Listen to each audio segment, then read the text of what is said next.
And you know, us sports moms have something to say. Yes, we do. We'll have a chance to interview across the board, from athletes to the parents to the coaches to even the trainers. And we're not afraid to share our journey. We're not afraid to tell other moms what we went through in order to raise up a student athlete. So I believe that it's inspirational. We able to tell our story, the good and the bad. We can give back positive information. Absolutely. You know, we can empower them. Yes, I think it's time for the mothers to be a voice. Yes. That's it. It's time for us to let you know what's going on.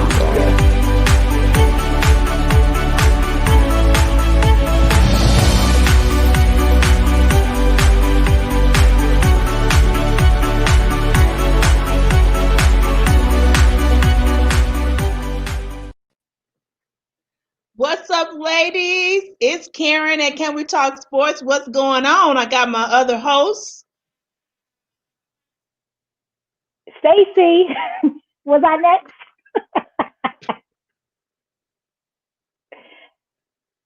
Mama D? You can't. Where'd Mama D go? We can't hear you. Oh, I'm sorry. There you go, Mama D. Carmen, a.k.a. Mama D. Oh, man. There you go. There you go. Muted my mic. I'm sorry, guys. No problem. What y'all got going on, y'all? What's going on? Man, a sister is getting ready to turn 50. Yes. Yes.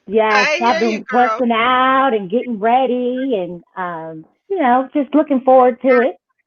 You having a big party? We can't have big parties no more, but are you going to celebrate? Yeah. I'm going to celebrate, but I'm not going to have a big party. So, with COVID and things going on, you have to kind of do a little things differently. But I'm definitely going to do something exciting and memorable. Yes. You only turn 50 once, baby. I know. That's right. When is it? It is November the 5th. I am a Scorpio. Okay. Wow. Yes. All right. So you got a little less than a month to bring it all together. Maybe we can log in some kind of virtual party or something. Yes. So we could have a birthday toast. That would be nice. Oh yeah, that would be good. Because there's a lot of people they're doing a lot of online things. You know, we had like a little girlfriend, all our girlfriends from California. We just came on and did a little catching up. You know, it was good. Right. That's fun. I know people are putting like cash apps down, so I'm gonna make sure I put my cash app. People can cash at me. Just in case. Thank you. Happy birthday. Thank you.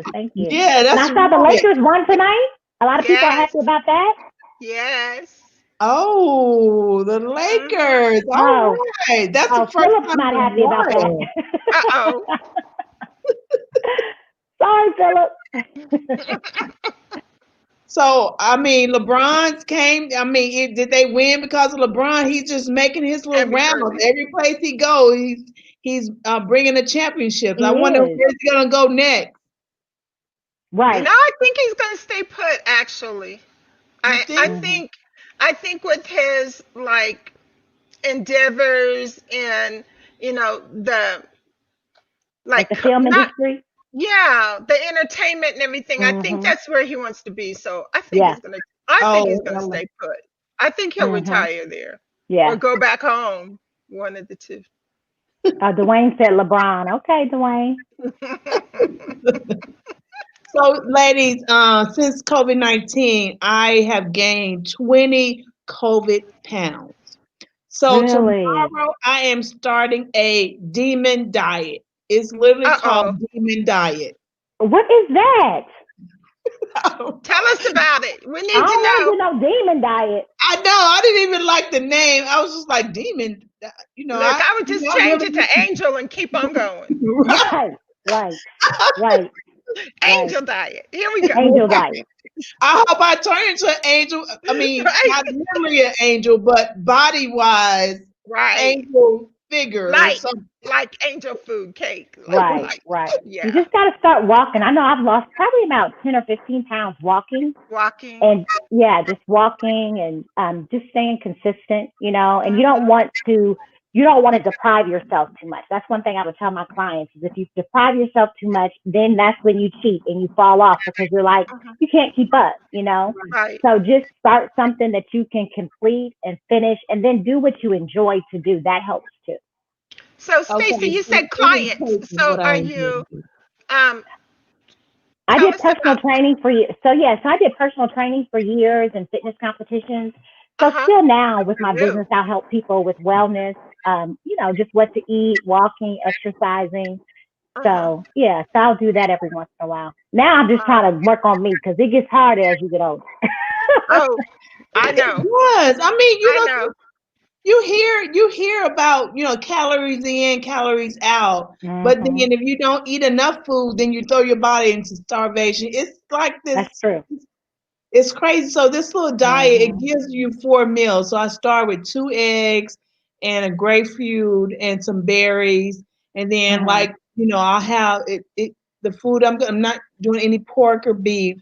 So the foods I'll be eating is like chicken and green beans and fish and green beans and spinach, not all vegetables. So it gives you like 4 meals, and then you can have some nuts, and then you have one cheat day a week, like every Tuesday, which is a carb day.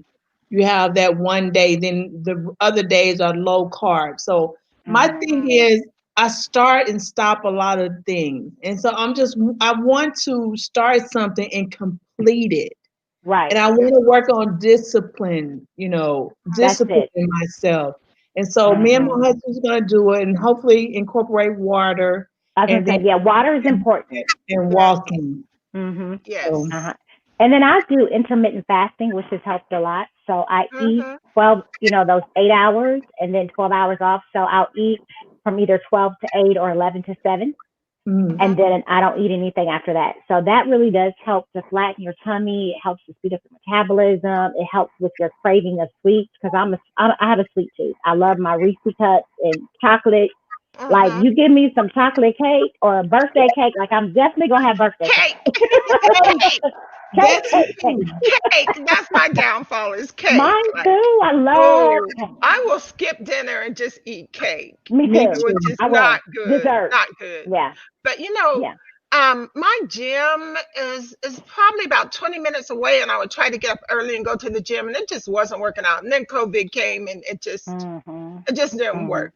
But they just opened the same gym about 5 minutes from my house. So I'm gonna start getting up early, going to the gym early, getting home because I start work at 7, so I have to go. Oh, you gotta go like at 4:30. But you feel so much better if you started early. It's done. Yes. That way you don't have an excuse once work is over. Oh, I'm tired. I don't have time. And it just really boosts your metabolism, and it takes that energy throughout the day too. So Now you said intermittent fasting helps. Intermittent fasting, yes. Stomach. It does. It flattens the stomach. That is the one thing you notice pretty fast. Yes. The snapback, honey. That's what I need. Stomach. I'm like, if somebody can just go get a liposuction and just take my stomach. That's probably 50 pounds right there. That's hard. That's the hardest part for us. Our stomach and our thighs for women, and I don't care at what age. That's depending on your body type, So, but the intermittent fasting really does help attack the fat, and to, attack the fat cells. Well, that sounds great. Yeah. So I'll be talking to you. I'm gonna help you on your journey, girl. You got me now. Okay. And I want to. I know you do something with little girls and stuff. So I think I want to be my grandbaby. I don't know what age you start. But 10. How old is she? She's 8. Okay. Well, if she's mature enough, we can because what we talk about is really consistency. How why do they make up their bed? Why, they have to tell themselves 5 things that they love about about themselves every day. Their affirmations. I have affirmations on my wall. So it's starting them to really that self-confidence of, when you have that self-confidence and you tell yourself who you are, then the outside world can't tell you. You know what I mean? That doesn't affect you because I know who Right. I am. So Right. I'm actually coming out with a journal this month. It's a 30-day Believe It journal for girls. It takes them through 30 days of consistency and building that self-esteem. Okay. So that will be, So I'll make sure to let you know about that.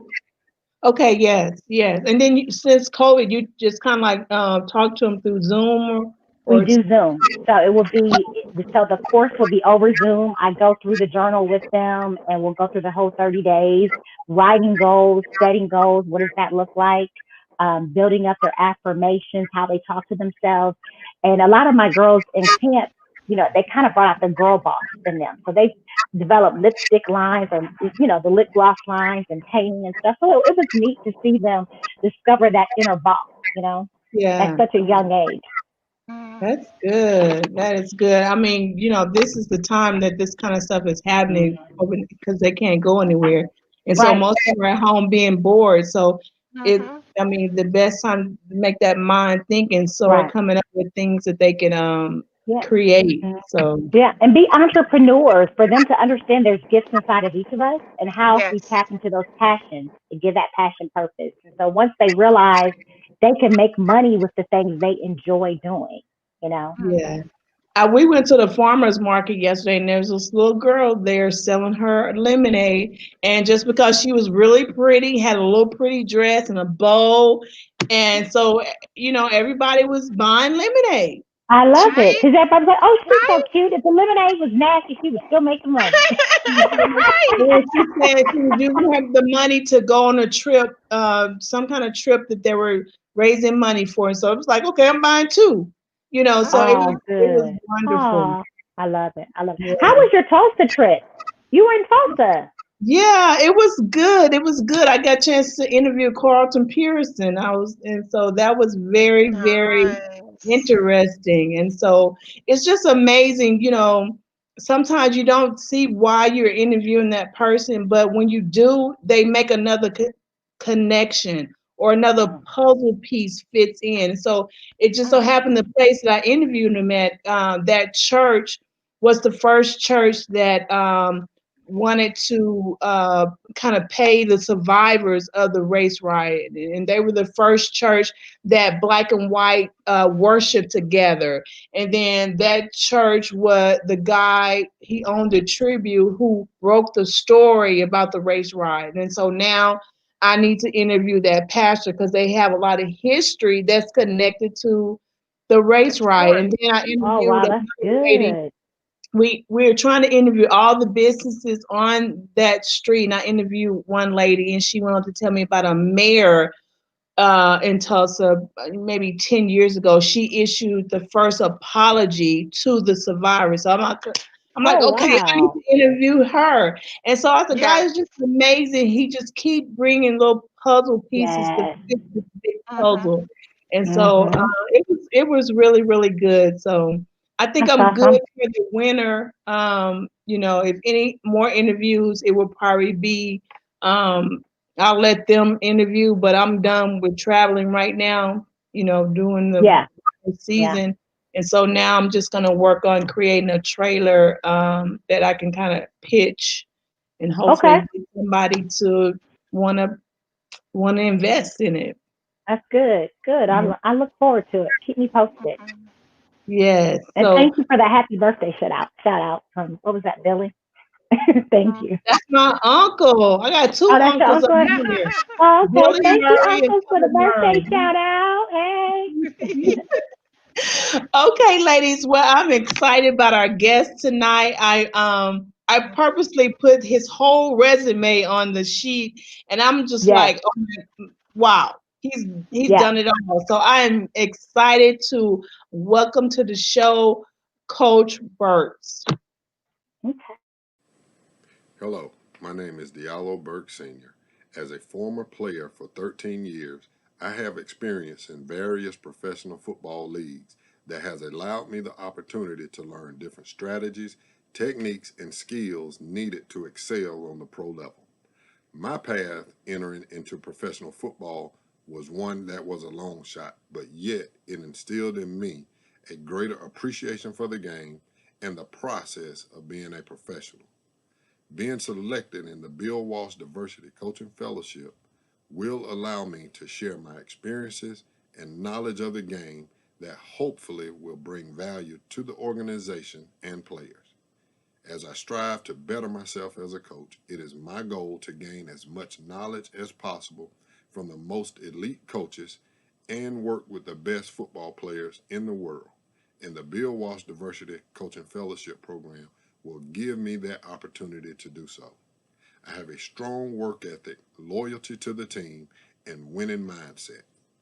I know that I would be an asset to an organization.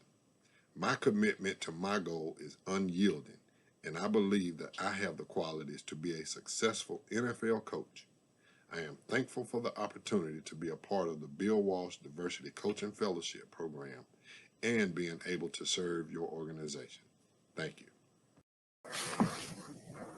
Wow. Welcome, Coach. Thank you. Thank you. Thank you. How you guys doing? Good. How are you? Have you on? Good. Good. Great. Happy to be here. So, Coach, like I was telling the ladies that your information is long. I was like, I just want them to see everything he's been involved in. It's like you have been a part of every football league that there is. Mm-hmm. Yes, I have. You know, it's one thing when you're doing something just for the fun of it, but this is my passion. I mean, ever since I was growing up, I knew that that's what I wanted to do. I mean, it's funny that you say that because I was just telling some of my players the other day is that when the grass was cut, I loved the way it smelled. So I knew that was, you know, the arena that I wanted to be in. Wow. Like so that. Take us back a little bit. So tell us, you know, growing up, how did you even get into football? Did you have your dad or brothers and sisters? Just take us back on the journey. You guys are going to enjoy this one. I grew up in Lagrange, Georgia. I was one that was a late bloomer.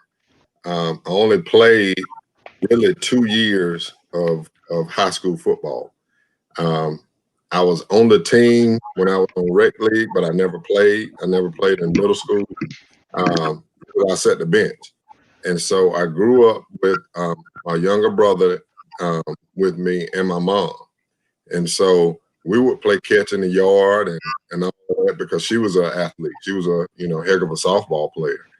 And, you know, she knew her sports. But her and my dad split when I was in first grade. And my stepdad, who's now deceased, ended up getting into some activity that, you know, he shouldn't have been involved in. And he ended up leaving us when I was in the 8th grade for 13 years. And so it was just us three. And so through that time in high school, like I say, you know, rec league, my mom was always there. Even though I wasn't playing, she was always in the stands. And so my senior year, my junior and senior year was the years that I played. And so we ended up winning the state national championship my senior year.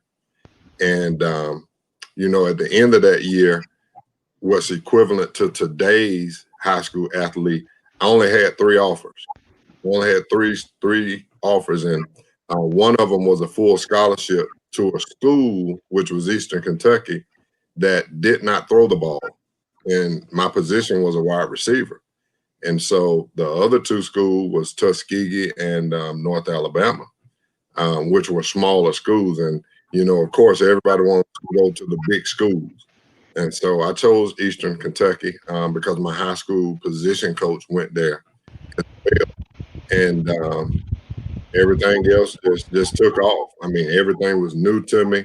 The drive was new. And so I went through those 4 years and you know, did the best I could. I was a leader on the team at my position, which gave me an opportunity to catapult into the NFL from there. So my journey was one to where I was, you know, I was a long shot. I was a long shot, and a lot of people didn't give me a chance. And so I had to fight for everything that I've earned. And so once I got into the professional ranks, even from there, I was undrafted, went as a free agent from a tryout. And so I was able to learn the business from the ground up. And like I say, you know, I knew I was good in other things, but football was my passion. And so I wanted to go until, you know, I couldn't go anymore. And that's why you see, you know, the different leagues and things like that that I played in. I just wanted to be around the game. And so that's where I am today as a high school coach. Wow. That's good. Wow. That's amazing. Yes. Because, you know, you hear kids who have been groomed, played football from 4 years old or 3 years old, all the way through. And here it is that you played 2 years. 2 years. I have to say that was God. Yes. Most definitely. And the only way I got on the field then, because we have a guy that's from Lagrange. Now, when you think of Lagrange, it's country. It's about 45 minutes south of Atlanta. But we have 21 professional football players that's out of Lagrange. Wow. From my high school. Yeah, from my high school. Wow. That's another documentary right there. Okay. Yeah, Right? yeah, we have That's some 21. good numbers. And so Walter Harris was my high school teammate, and like I said, we graduated together. But he ended up getting hurt last year. He ended up getting hurt and missing 5 games. And so I had to fill in for him on the defensive side of the ball. And I wasn't a defensive player at all because I wasn't going to tackle nobody. I was only 105 pounds. And, you know, that wasn't my mindset. Now, if you throw it, you throw it, I'm going to pick it. But as far as no, that was not. And so, you know, I just said, this is my opportunity. So I took full advantage of it. You know, I have a question because right now my son's a free agent. He went to Notre Dame for 3 years, graduated, and then went to SMU. And so COVID happened. You have a lot of guys that are at home. How do you, what would you say to them to keep them encouraged? And I saw with you playing in all these different leagues, I was telling him, I said, there's so many different ways to get in now. What would you tell, you know, the guys now that are at home? That's such a strange year for the NFL. Okay, I will ask them, you know, really one question: what are you doing? If you're at home, what are you doing while you're at home? Because I've been in that position too. 2 years, you know, into the league, I was cut by the Eagles, and I landed myself at home. And you know, I had a lot of influences. I sat around a lot, wasn't on my you know, daily plan. And a lot of guys don't understand that this is a job. Even though we're good at it, even though we're passionate about it, this is a job.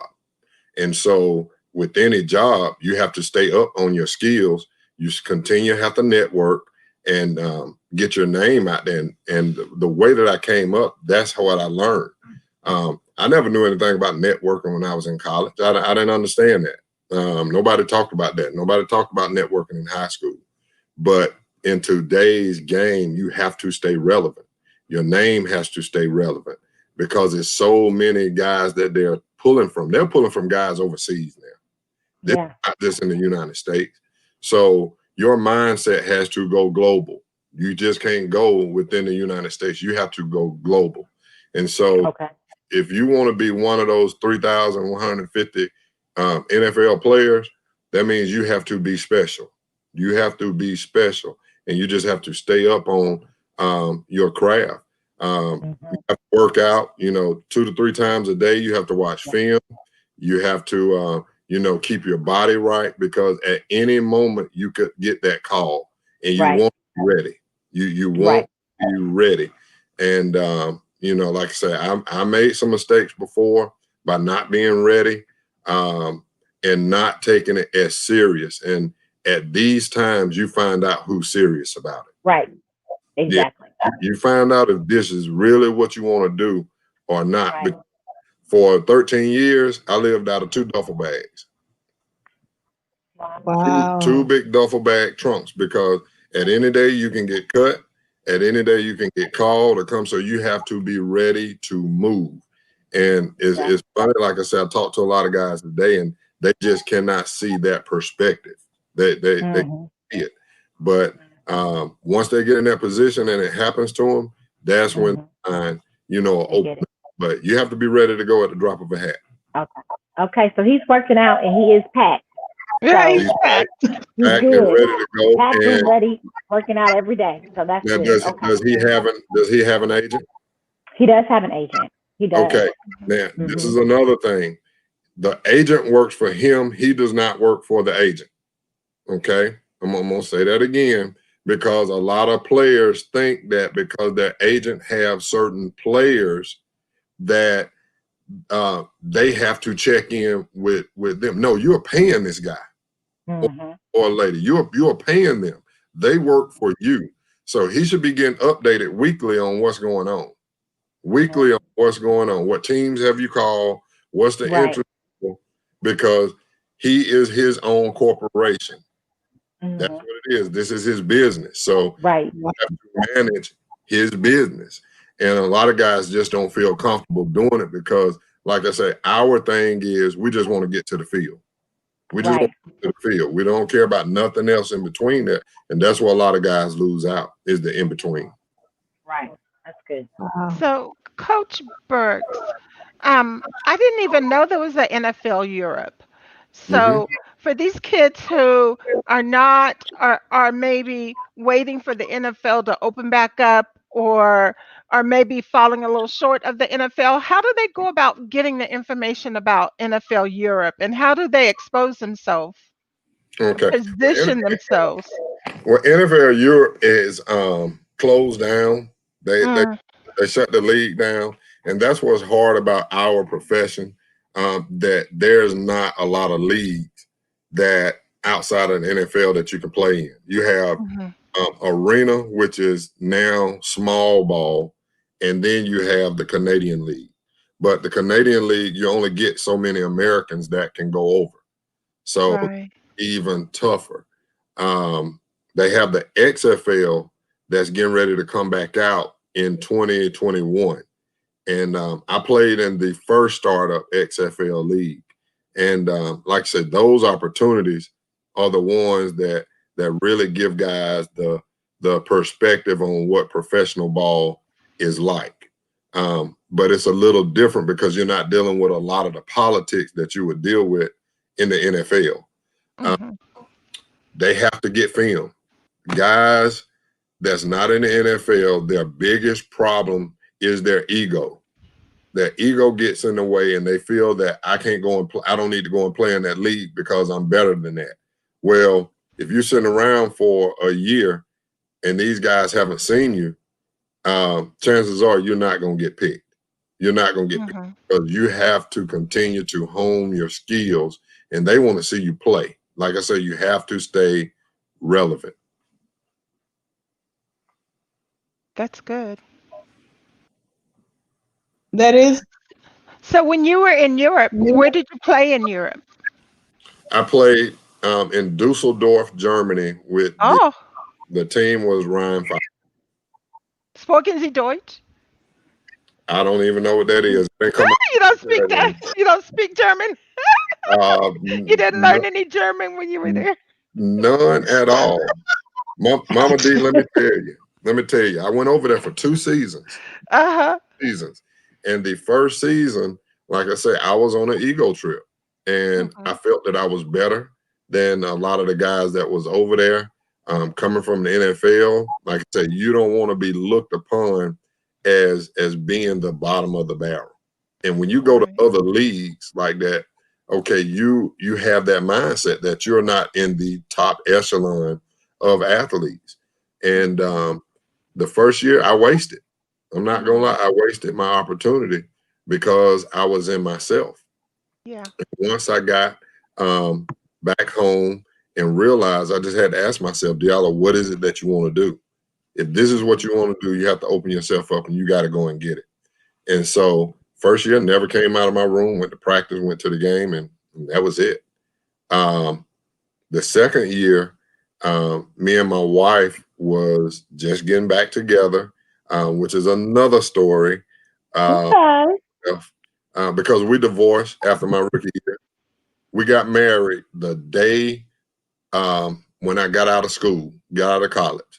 Like out of a dorm room Friday, Saturday, I was walking down the aisle.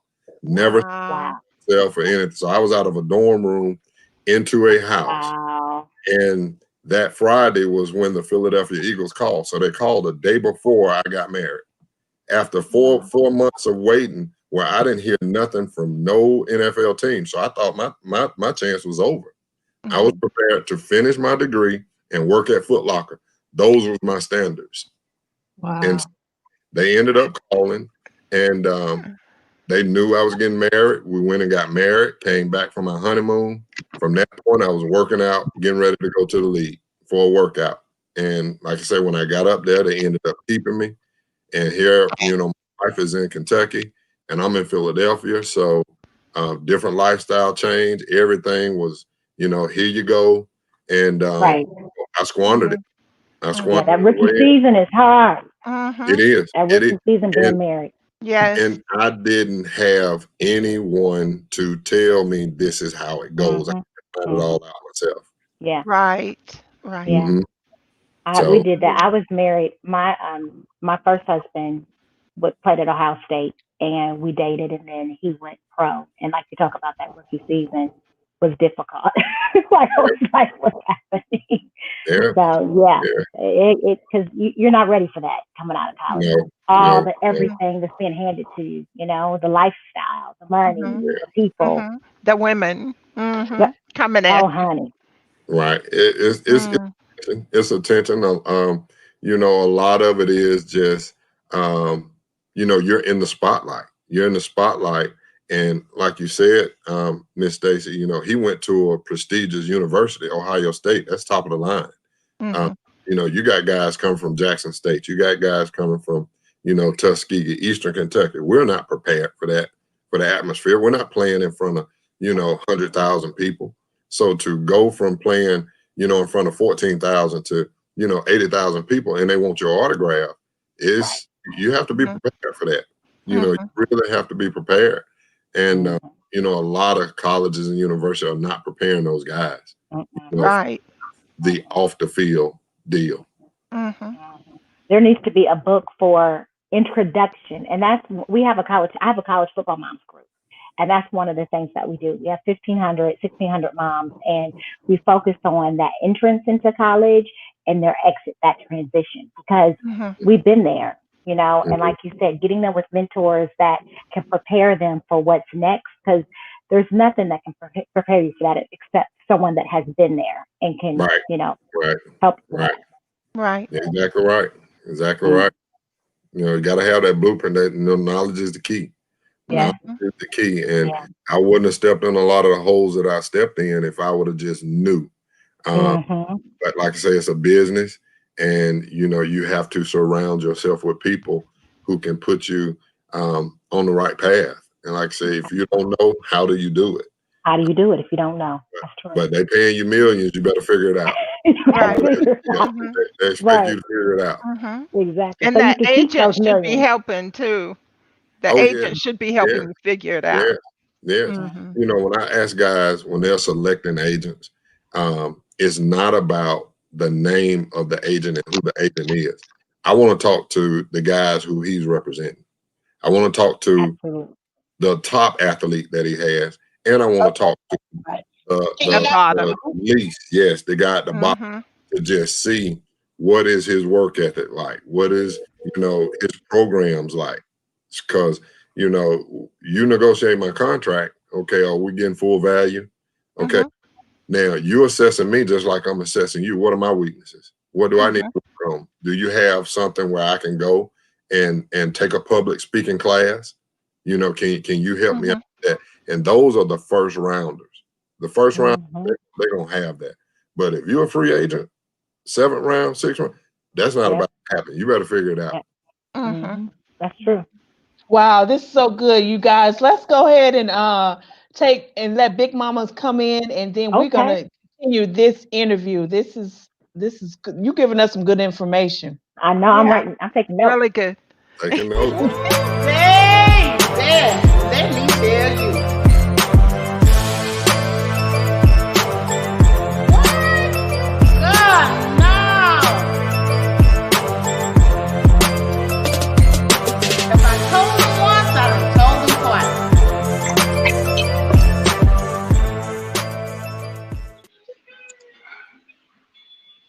What's up, Big Mama? Wait, I can hardly hear y'all. I'm good. You guys can hear me good? Yes. Yes. Oh, everything is everything. How are you ladies tonight? We're Good. Good. Awesome. Good deal. I know you're good, honey. You got your Kobe shirt on. Do. West Side. Do. Yes, yes, it. yes. So I'm ready tonight. I have a couple of things I want to share with you ladies. We'll start first with you see the t-shirt right there. Give you too much of it, but the West Coast is the best coast. So shout out to the Lakers, their championship on tonight. They did it in 6. I really wanted them to do it in 7, but hey, it's a win. It's the finals. LeBron is the MVP, but Big Mama really likes us some Anthony Davis. So I was looking for AD to be, he's my MVP. But that's it. That's all. Just those Lakers are really doing their thing. Now everybody knows Big Mama and knows Big Mama is not at all a Cowboy fan. But I have some prayers for Dak tonight. Oh man, I'm telling you, it was awful. What we saw today. So prayers out to him for a quick recovery. It was devastating to watch and to see. But sometimes it happens in the game. But definitely praying for Dak to get through what's going on. But on to another note, them Dirty Birds. To my understanding, the coach got fired. Now, Coach Quinn, I don't put all that blame on you, but it's the game. It's what's happening. It's all a part of what's going on. So, I don't know if the coach is going to make a difference. As we saw that Jason Garrett left. I don't know if it's going to make a difference. I'm telling you, it's going to take a lot more. But we'll see what happened with the Dirty Birds. They went down today again.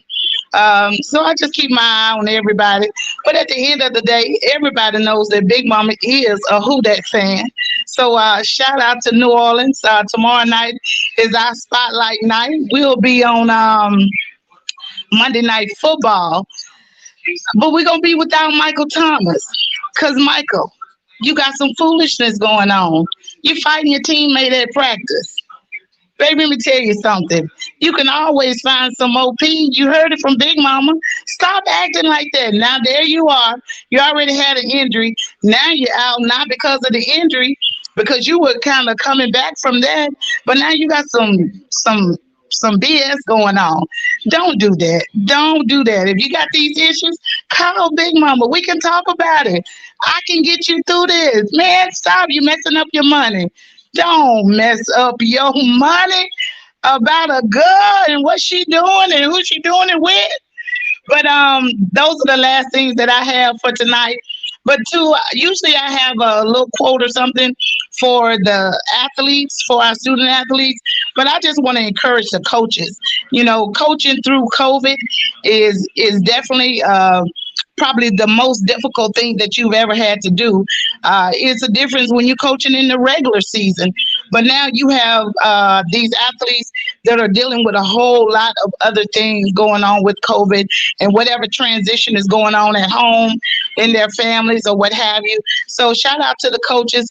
Keep doing what you do. You do make a difference. So that's all Big Mama has for tonight, ladies. I will see you guys next Sunday.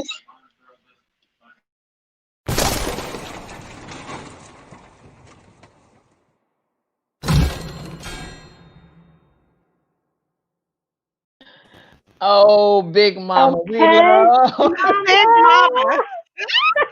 Okay, you guys. Okay. Who are the Dirty Birds? I don't know. Oh, the Falcons. The Falcons. Okay. That's the Dirty Birds, Atlanta Falcons. Right. Yes. I thought Big that. Mama said, Michael Thomas, she said, call me. Don't be fighting over no girl. Right. Don't mess up your money. No. You lose your job. Like Coach Burks said. Like, yeah. And it's fleeting. Like it doesn't last long. Yes. So why mess yourself up? Right. You need to tell Not her over a do girl. Yeah. So you got to go. That's who they need, Coach Right. Burks. They need somebody to get the girls deuces. Out. To be like, okay, now. Out. You gotta go. Right? You got to stay focused. Yeah. So, Coach Burke, you have to finish telling us, did you and your wife get back together or what happened? Oh, we're 24 years and 4 kids strong now. Oh, that's wonderful. Yeah, 24 years. That's wonderful. we So was did divorced. she come to Germany? She did. Good for her. You know, my thing was I grew up in the church, and it's funny because when I went to college, all of my pretty much morals and values went out of the window. I went to church 4 times in 4 years while I was in, and I was used to going every Sunday. So you lost yourself. Oh yes, I did. And like I said, when I got to Philadelphia, went through that, I filed for divorce. Let her have everything. So you can have it all. I don't need it. And I get it back. And so not only did I lose her, I lost my position. And I ended up, back here in Lagrange, at my mom's house. Wow. And I ended up start working a job in a factory, from being on NBC 2 weeks before to now I'm working in a factory. I have my degree, didn't have a degree. And so, I needed that experience. And so I landed in a position where I'm in a 1-room bedroom and I'm looking like, man, how did I end up here? And so it was a choice that I had to make at that point. What did I want to do? Did I want to continue down that path, of partying where my money was running out, or get back on that horse and continue on the journey that I started? And so I just start back, went back to church, and that's where it started, and started reading my Bible every night. And, things started happening slower and slower. Ended up talking back to her through a friend, and she put me through the ringer now. She put me through the ringer. Because you deserved it. I knew y'all would say that. But I was working 60 hours. I was working 60 hours a week on top of working out, trying to get back. And then on the weekends, I would drive 7.5 hours to Paducah, Kentucky to see her for one day. And I did for 5 months straight. And she said, if you're doing this, I know you're serious. I love it. So and God ended up giving it back to me. I just had to show my faithfulness, not only to him. Oh my God. They had to humble you That's a first, love though. story. Yes. Yes. Ate a little bit of humble pie, and then at the end, it ends up tasting good. Yes. Hey, I told her we got to eat for 75 more years. I told her. 93, 94, we sitting in that rocking chair. Right. Right. Oh, but she's a good one. She is. She's been through a lot. She supported me through those different leagues. That was tough. Then we got kids, and once the kids came, I really had to make a decision. And the kids came the latter part of my career. And so, I made a promise to her that I wasn't going to do them like my daddy did me, which was, pretty much abandon them. And so, we ended up making it work. I missed my daughter, my first daughter, as she was born, because I was put in a situation in Carolina to where I was told that if you go to see your daughter being, born, you won't have a job when you get back. So I had to choose. And she was good. Our first child, she told me, stay there and you better make it work. So made it work. So Coach Burke, my oldest daughter, she played professional volleyball in Germany, but she actually loved Germany. Like she really embraced it, learned German, actually went back a few years later and studied, perfected her German and her French, but she loved Europe. So how did you feel about the city and where were you in Germany? Now, we weren't in the city of Dusseldorf. We was kind of in the outskirts. They wanted to put us out there so we wouldn't get in trouble. But I'm gonna tell you, the second year I was there, we lived it up. We got on the bullet train and we went to Paris. Barcelona. We lived it up. When I went in Burger King and I saw them selling hot wings, I knew. I said, this could be a spot for me. Yeah, it was different. It was different. I said, how did you sell hot wings? I said, I've never seen this before. And Burger King. But yeah, the shopping, of course, she loved the shopping and all. I didn't engage into that because of what I had did the previous year. So I had enough to roll. Right. So I was just there locked in to play football. And my gift to her was, hey, you come over from time to time and, you enjoy yourself. This is not about me. This is about, me, letting you do what you want to do and you having fun. I like to see her have fun. Okay. I like that. That's nice. Good. Now, Dusseldorf, East Germany or West Germany? I have no clue. So was it close to, where did you fly into? Was it close to Frankfurt or? Frankfurt. So and I like Frankfurt because they had Popeyes. So we didn't have. They speak a lot of English in Frankfurt too. But they do. Did you take the ICE, the train, the ICE? It was the train. They call it the bullet train. That's you get you there quick.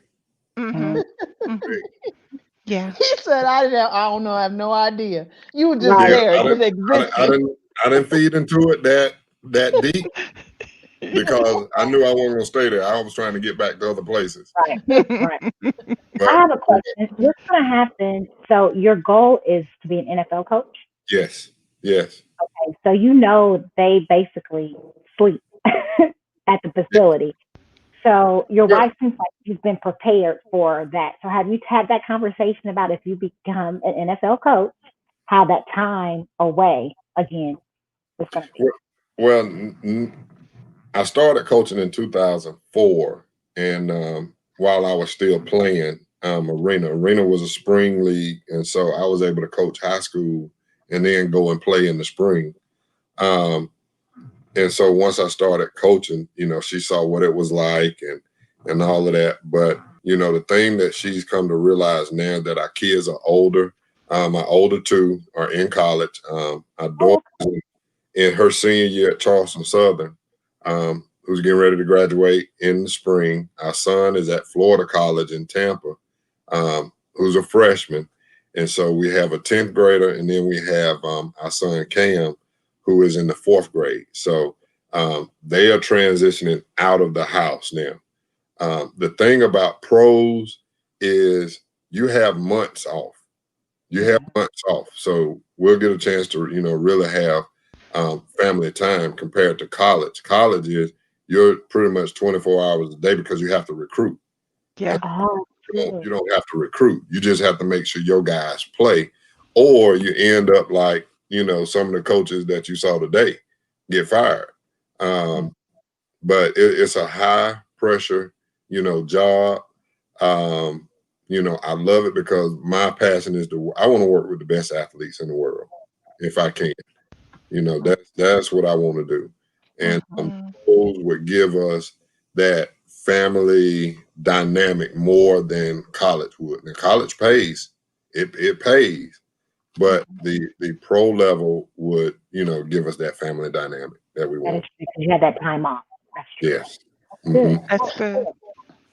Now, I want to go back a little bit because I want to know, where did the passion come from? You were saying that you only played 2 years. I mean, what was it that you were looking at that gave you that passion to want to play the sport? Okay. All right. Well, I never was the, biggest. I was always a frail, skinny kid, but I was athletic. Baseball was my sport. That was, asked me where I was going. Baseball was my sport until I got in high school. I played for my 9th grade and sophomore year. And at the end of my sophomore year, we had a freshman kid come in, and the head coach gave him my jersey number with no explanation, just gave it to me. And so at that point, I quit baseball and I went and ran track. But when we won the state national championship my senior year, that's when it kind of started getting ingrained in me that, hey, you can do this, because I did some things that was unheard of. I had 10 interceptions and didn't start for 5 games. That. And so, the work picked up, and like I say, got the scholarship offer, and my back was always against a wall. In high school, I was told that I wasn't good enough to play. I mean, it was from coaches. Coaches told me this. And so my mindset is, I'm going to prove you wrong. So I did it in high school. Well, got to college, and, Eastern Kentucky don't throw the football. They running back you. We very seldom have a professional football player come out of here. But that year, my senior year, we had a projected first-round tight end, Jason Dunn, who brought all the scouts to campus. And once again, I saw opportunity there. I'm like, you ain't not going to leave me here. I'm going. Go. And so I went and worked out with him on his pro day and, turned some heads. I ended up having the fastest L drill time from anybody who worked out that year.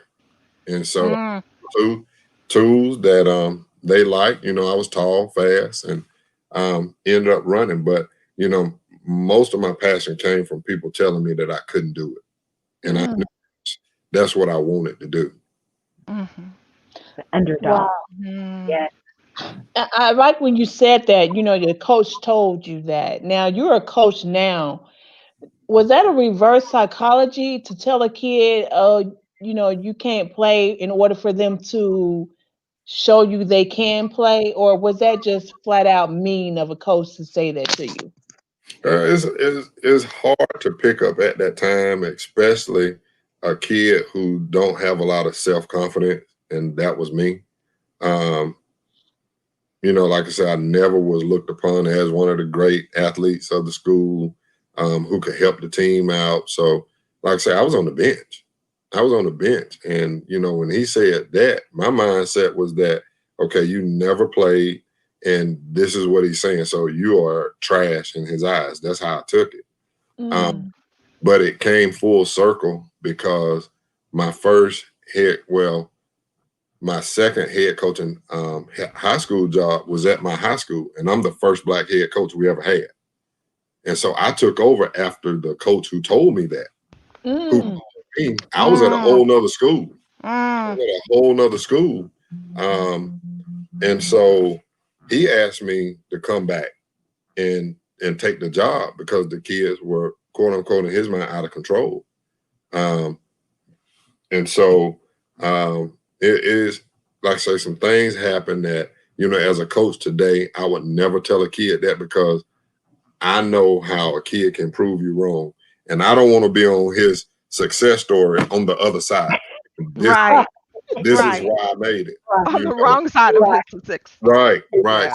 So my job is to encourage. I'm that's one of the assets that I think that's really good about me, motivating and encouraging, because I like to dig deep. You know, I make most of my players quit. If you don't quit on my sport, then you ain't trying to play.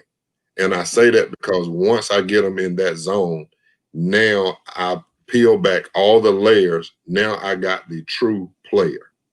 I got my mind open, because I'm gonna challenge you, because the adversity that you're gonna play in certain atmospheres, you know, certain positions, certain competitions, you have to set your mind and you have to be able to handle that in a comfortable manner. So I want to put you in the worst situations possible to prep you to handle those situations. Good. That's good. Absolutely. That mindset is everything. That was me. I'm 5'3", and I played college basketball. And I think, people look at me because they're like, you don't look like you can hoop, but put my hair in a ponytail, throw on some sneakers, and I'm going to D you up. Okay? It's going down. But literally, I came from the place of being 5'3". They're like, oh, you should go to a smaller university. And I ended up going to University of Michigan. Point guard, started, captain, all of that. But I fed off of so many people telling me what I couldn't do because I was too small. And that was actually my nickname, was Too Small McCall. But so I get that. That drove me to just keep going to, what I believe in. So that's good. Yeah. Like I said, you look at guys today, either you're at the top or you're at the bottom. There's really no middle. And so challenge the guys at the top. They say, how can you coach, the ones who are at the top? Well, do they know how to lose it? As a top athlete, do you understand how it is to lose your position? So now I'm coaching from a focus that everything has to be perfect with you, that you cannot lose. If you slip, this guy behind you going to get it. Now, the one at the bottom, they're easy to coach. They're easy to coach because they don't have anything to lose. Right. They blend those realities, and now that's when you're going to have something special. Right. If me at the top, somebody's always working to try to get there. Somebody always has a position. That's right. So you have to figure out how to push yourself, because especially if you're at the top, how do you keep growing? Because these people are trying to catch up to you. So that's good. And that perspective, I really want to teach my guys and anybody who I coach or I'm around, because I mentor a lot of kids that's not even on my team. That's in the city. We have 3 high schools here, and I'm pretty much working with a lot of kids from all 3 high schools. They say that I'm recruiting. I'm not doing that. My thing is, your job is to get out of here. So I've been to the top. A lot of coaches have been to the top. So of course that kid is going to gravitate to me. They want to know, how did you do it? How did you do it? Yes. What do I need to do? So my style is, I come from a professional standpoint. First of all, everything has to be aligned. Your character has to be good. Your grades have to be good. If your grades are not A's and B's, don't talk to me. Right. You just go in there and sit down and you can get a C. Okay. So that's not being the best, because now when you are competing for a scholarship versus someone not at the Division I level, because Division I give you straight athletic.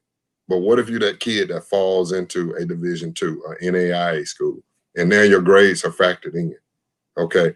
Now we're talking about money from the school, because the athletic program can only give you so much. So how do you supplement the rest so that mom and dad don't have to come out of their pocket? So I need A's. I need those A's, so now we can get those academic scholarships. So with me, everything has to be in line. A lot of guys say, Coach, you so doggone nitpicky. And no, if you've been through my walk, that if you get out of the car wrong, you will get cut. Your mentality goes to that. I've seen that. Guys get cut as soon as they walk through the door in the facility. Coach say, okay, we got to make a decision between 2 guys. The first through the door is the one who's going to get the job.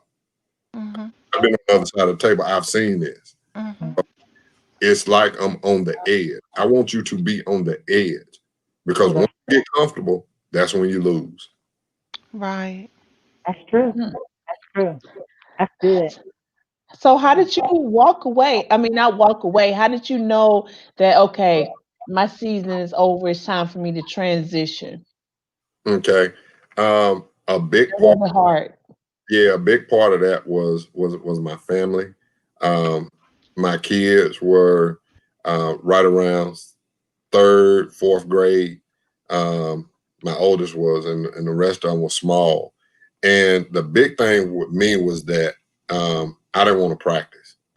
When it got hard for me to go to practice, and I just looked forward to the games, that's when I knew something was okay. It's changing, and I'm not one to steal money. I can't do that. When you say steal money, guys who played, if you're an athlete, you know stealing money, you just going in and you just playing. Everything else don't even matter. So I couldn't do that. I respected the game too much that I couldn't put myself and my resume in that position. So in 2008, actually 6, I had already started transitioning because I was playing in the spring. So I was able to coach college ball in the fall and go to school starting in 2006 at Lagrange College here in my hometown. So I was working as a GA and I was playing at the same time while going to school with my kids. You know, Wow. they're going with me. That's a lot. That's determination. That's you good. know, but I put myself in that position. You know, at Eastern, I left there with a 1.9 GPA. I was a straight football player. That was it. I signed a football scholarship. It didn't have anything to do with grades. I was strictly a football player, and this is why. And as a coach, you have to be careful, and a parent, about what you say to kids. My first semester there, I had a 4.0 GPA. My first semester. Going into my second semester, I ended up pledging Alpha Phi Alpha, so it kind of dropped a little bit. And I went to my coach and sat down at the end of spring ball, and I said, Coach, I would like to stay here in summer school to get ahead so that I can graduate. It wasn't that I was failing. I wasn't failing. I had a 3.2. I just did not want to come to Lagrange. And I knew being around Division I athletes, that's what they did. They stayed in school around. And he told me, he said, D, he said, I only pay for guys school who need to get eligible. That's what he said. That's it. I only pay for guys summer school who need to get eligible. He didn't explain nothing else. So how I took that was that I'm just here to play football. And like I said, I didn't have a lot of self-esteem. So I fell right into that boat that I knew what I was here for, and that was to play football. Wow. Well, basically, that's what he was saying when he said that. Yeah. You know? That's what he said. Face to face. Football. Never play football. And I played it too, to the T. That in spades. I live for that. I mean, and when I say that, I mean, I would have great intentions of going to class. I'm like walking to class, book bag on, and if somebody walks down the hall and shows me a deck of cards, I'm right around, and it's on. It's on. Class for a spades game. Yes, yes. I told you I'm a professional. Hey, everything top of the, especially if I've lost the night before, I have to get that win back. You was competitive, so you got to go back for the win. I got to get it. Wait, do you play Biz Wiz? I do now. I do now. I got the app on the phone, and I didn't play for years because my mom played it, and she was like, "Well, once you do Biz Wiz, you're gonna forget all about space." I'm like, "Oh, no." Now, yeah, I'm every night. Will you please put that down? Wow. So you that competitive. Like if we walk into the mailbox, you gonna kind of like go to the. Yeah. Right. If we walking up the steps, if we're trying to run up the steps, right. She's gonna get pulled down. Yeah, I'm gonna pull down. Yes. See, there's certain things I just can't do with my wife because she's competitive too. Me too. Oh, yeah.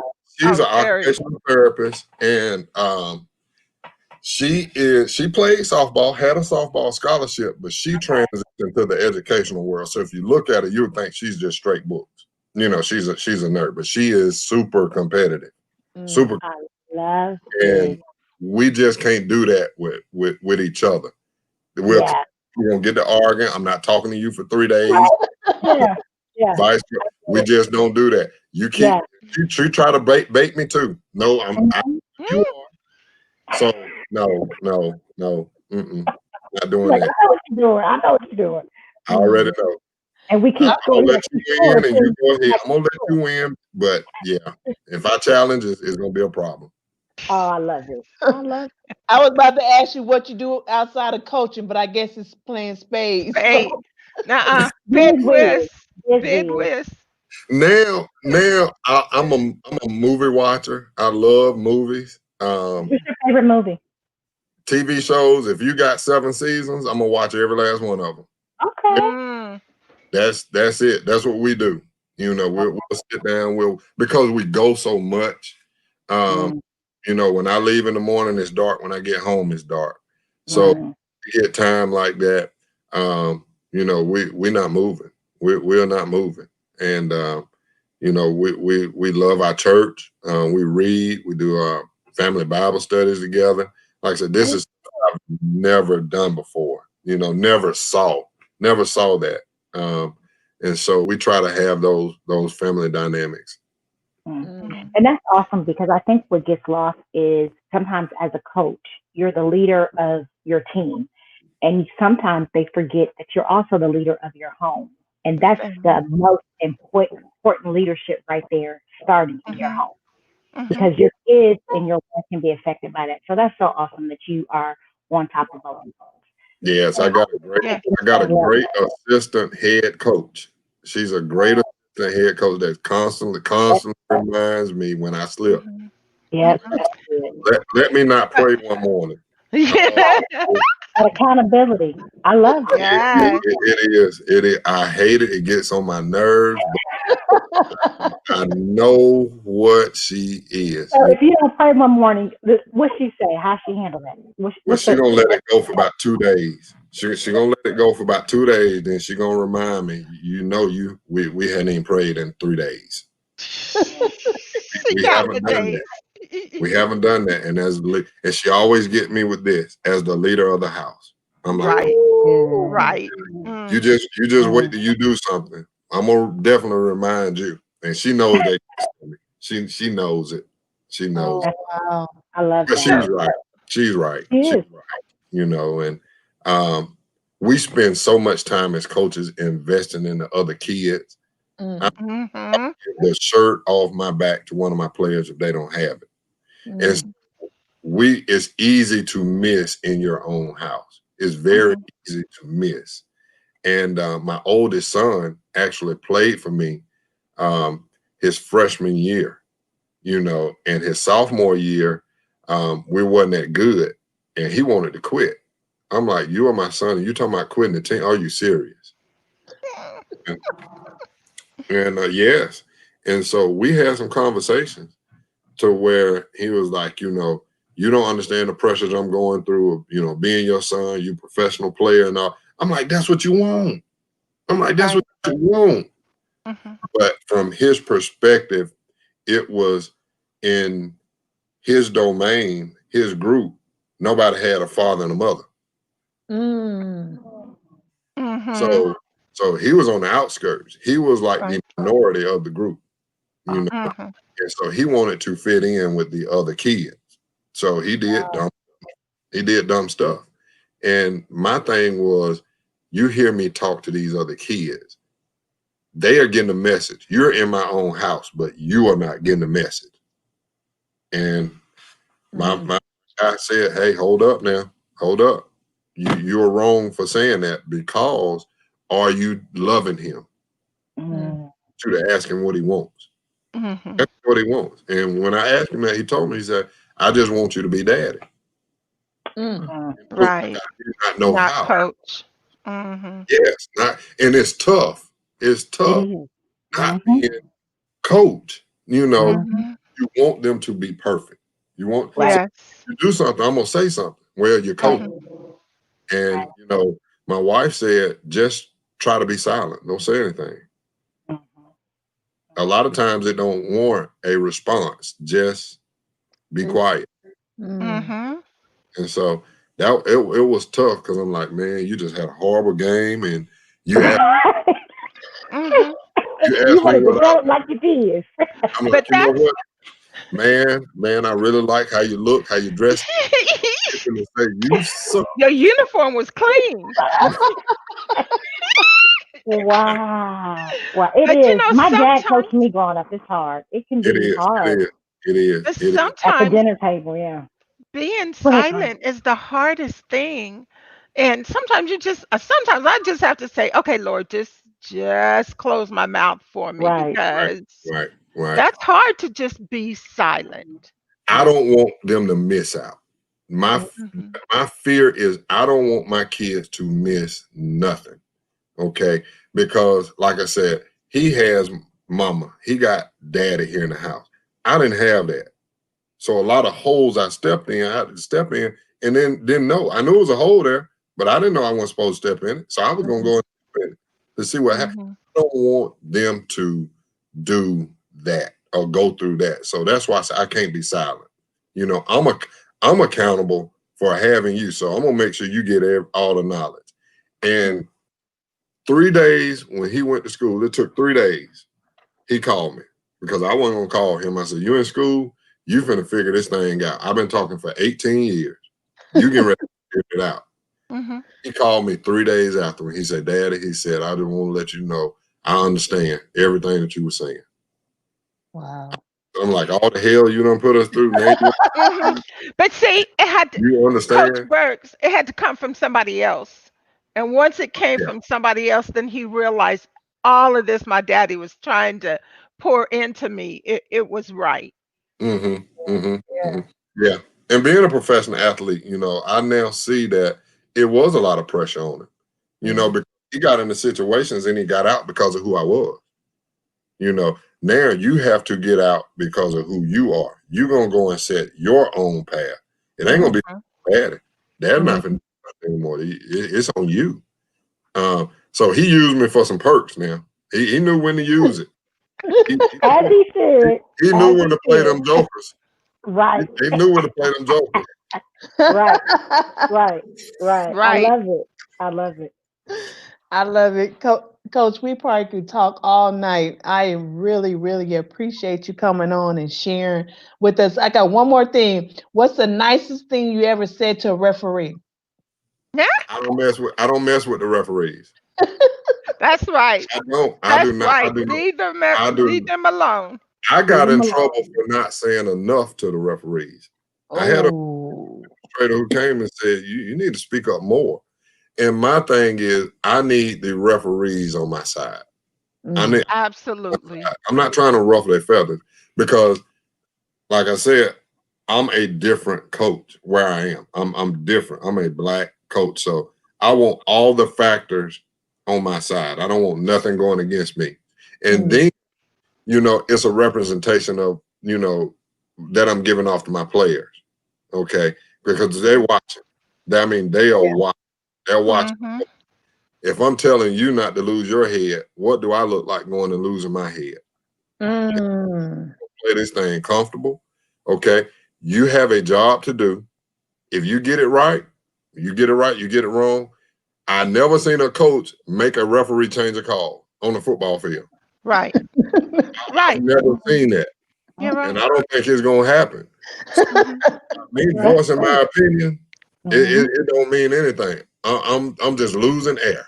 So I'm trying to save all of that I can. I need that on the back end. Right.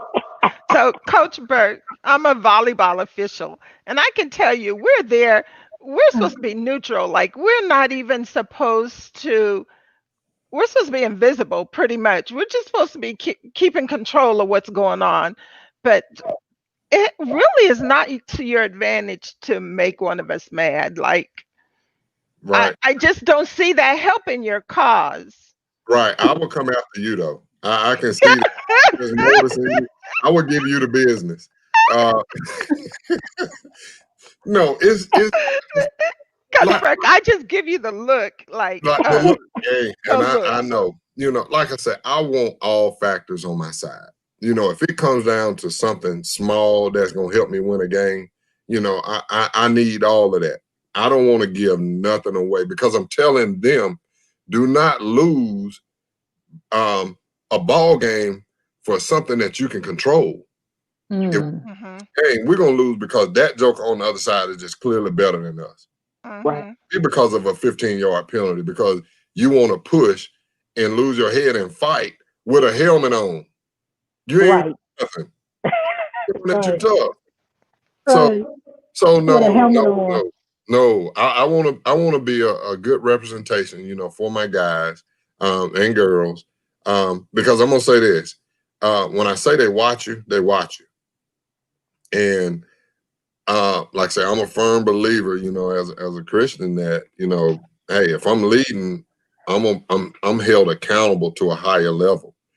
My wife walked out there on the field one day, and we was having probably a terrible practice. And usually when she comes on the field, she say, okay, this is what you got to do after practice. Pick up somebody. I'm picking up somebody. Okay. then I give her a kiss and she go on just real quick, but she don't like to bother me. But one day she came out there and I said, okay, I got it, and went on. One of the boys, the players, said, when we brought it up, I said, Coach, you didn't kiss your wife today. And I'm like, they've been watching. I'm like, you little. But that moment let me know that wherever you go, you better make sure that you're on point. Whether you store, I'm not walking down the wine aisle. I'm gonna walk by it slowly from the top or the bottom, and I'm gonna look, but I'm not walking down the aisle. Right. I feel if I walk down the aisle, I'm putting myself in a position that if somebody else walks through, my players, oh, Coach, you drinking? So if I do it, I go to it. I go me and my wife, we go out, but out of town. Yes, we don't do it here. That's good. That's good. Held to a higher standard. Right. Yes, right. Have to. Yes, ma'am. Yes, ma'am. Wow. Make sure you kiss your wife every single time because somebody's watching. Well, I try to, and she don't. She don't want to act right sometimes. But yeah, that's okay. So that's all. I try to. Believe me, I try. Yeah, sometimes it's our fault. I get it. Right. Sometimes we don't deserve it. That's gonna be the next segment. Tell me how. I don't understand it. I'm trying to love you. I'm trying to love you. Right.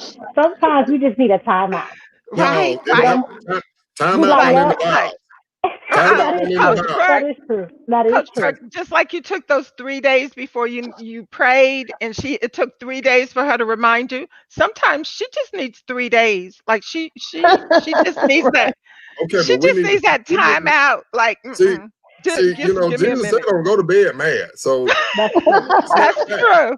That's true. Snap back. I can help you any way I need to. I got you.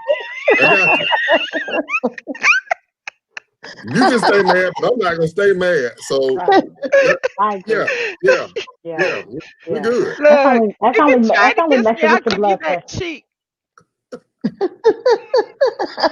Right. If I want to tick her off, I just kiss on the forehead. She hates that. Like, you giving me a daughter kiss? That's a daughter kiss. Don't do that. Daughter kiss. You guys, this has been great. We probably could talk all night. Right. But thank you, Coach Burks, for coming on. We really appreciate. Hey, you guys, before we close, I just want to let our people know that's watching this. We want you to like and share this video.